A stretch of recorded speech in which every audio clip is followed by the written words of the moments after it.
All right, today we're going to look at 3-6 multiplying matrices. This can be a confusing operation, but to be honest, once you get the process down, and again, it's just a process, it's the same process every time, no matter how big or how small the matrix is, you do everything the exact same. So if we can get that process kind of well established, then you should be pretty successful as far as things go. All right. So if you can think back to yesterday, we were talking about adding and subtracting matrices. For that to be done in terms of matrices, we had to have the same dimensions, all right? Multiplying matrices is a little different. We don't want necessarily the same dimensions, but we need this idea to be true, okay? And this idea is the columns of the first has to match the rows of the second. So again, when we're talking about dimensions of matrices, like I said yesterday, we always do rows by columns. So the columns of the first must match the rows of the second, okay? If they aren't the same, you cannot do matrix multiplication. The nice thing about that, if they are the same, then you're going to wind up with a matrix whose dimensions are m by t, okay? So right now, we're just going to kind of look at that step and dimensions and see if they are actually possible. It will make sense why that must be true once we actually get into things, okay? So looking at A times B, could I multiply A times B?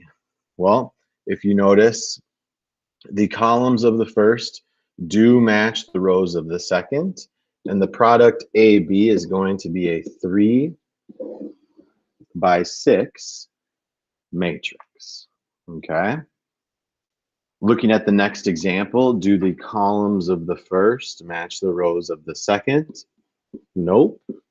Well, this one, nope, that should be a P. Not possible. All right. Looking at the next one, A is a 7 by 9 and B is a 9 by 6. Can I find the product AB?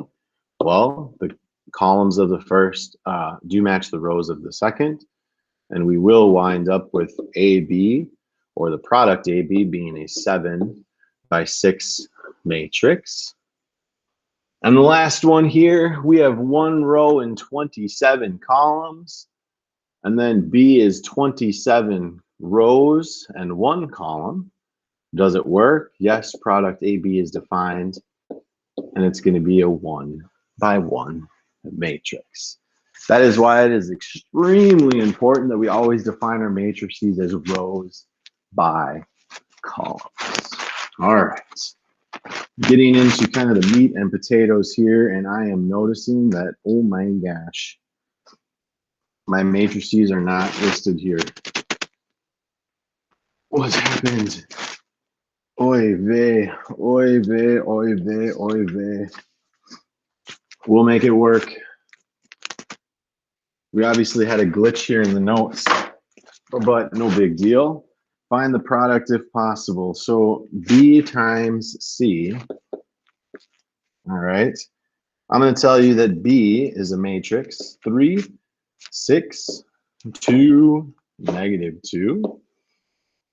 And C is a 2 by 2.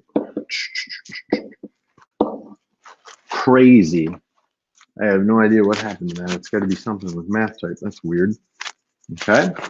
So if you notice in this problem, we have a 2 by 2 multiplied by a 2 by 2. So the question is, does it work? Yes. All right. Columns of the first matches the rows of the second. And we are going to wind up with a 2 by 2 matrix. And I'm going to kind of set this up. And I'm going to try and color coordinate as best as humanly possible. All right. So when we multiply matrices, what we do is try to find this entry. This is row 1, column 1. If you kind of think of like that battleship idea. Okay. So if we want to figure out row 1, column 1, what I need to do is figure out what is the first row in my first column. So in matrices, we always go across and down. Again, like we said, the reason we need the columns to match the rows is because what we're going to do is 3 times 2, which is 6, and 6 times -2. So we're going to do 3 times 2, and we're going to add 6 times -2. So 6 plus a -12 is in fact -6. Okay. To get the first row, second column, I'm going to take my first row and my second column. I'm going to do the exact same thing. So I'm going to do 3 times -1 plus 6 times 4. So 3 times -1 and 6 times 4. When we think about that, 24 minus 3, we do get 21. All right. If we're looking for that second row, first column, I'm going to take my second row from my first and my first column of my next. And then we have 2 times 2 plus -2 times -2. So we have 4 and 4, which is 8. All right. And then the very last entry, our second row, second column, boom, boom, second row, second column. We have 2 and -1 plus -2 and 4. So -8 and -2 is in fact -10. So that process of multiplying is going to hold true all the time. You will never go down the first matrix. Okay, you always go across the first and down the second. And you'll notice that the number of entries or the number of columns in my first always matches the number of rows in my second. That's because you want these products to actually line up. If we had 2 entries, say here, and 3 entries here, that would not work as far as our multiplication goes. Okay, so let's set up another problem. Sorry, again, I apologize about the matrices not showing up. Probably should have checked that before I actually started the video. That would have made a lot more sense. But if I have a situation like this, all right, so this one we have 3 rows and 3 columns. Our second matrix we're multiplying by has 2 rows and 2 columns. All right. Do the columns of the first match the rows of the second? And again, you can see with multiplication, we go across and down. So we'd have 1 or -1 and 3. We'd have 2 and 2. But then this 3, there's nothing here to multiply by. So we know that this operation is not possible. All right. Again, the columns of the first must match the rows of the second. All right. C was going to be a 2 by 2 product again. What I'm actually going to do is skip right ahead to D, and we're going to take a 3 by 3, 3, 0, 2, and 0, 4, 2, and we're going to multiply it by 4, -3, and 2. So we have a 3 by 3, and we have there's 3 rows, 1 column in this one. So is the operation defined? Yes. And we're going to wind up with a matrix that has 3 rows and 1 column. All right. So again, as we go through this multiplication, we want to go across and down. So if I'm looking for my first row, first column, I'm going to take my first row and my first column. Just like before, we multiply corresponding entries and then add together. So -1 and 4 is -4. 2 and -3 is -6. 3 and 2 is 6. So we have -4. We have -6, and we have +3. When I add those together, I wind up with -4 because the +6 and -6 cancel. To figure out my second row, first column, I'm going to take my second row and my first column. 3 times 4 is 12. 0 and -3 is 0. 2 and 2 is 4.